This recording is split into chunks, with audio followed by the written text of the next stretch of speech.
First time for us. I know we're all kind of excited about this. Let's see what we've got in the box.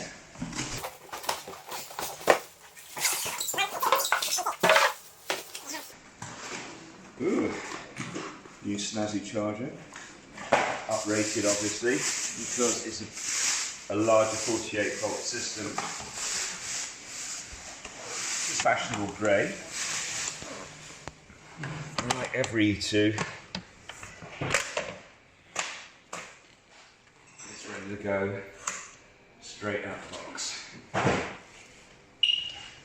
Okay, 60% charge.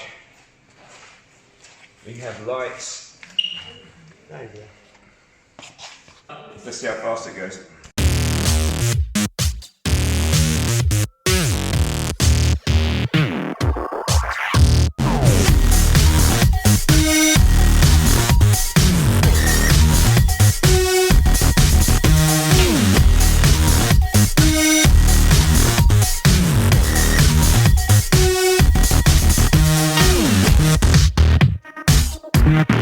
Okay, we're at 22, 23 miles an hour. Oh yeah. Handles great. Longer wheelbase, more stability.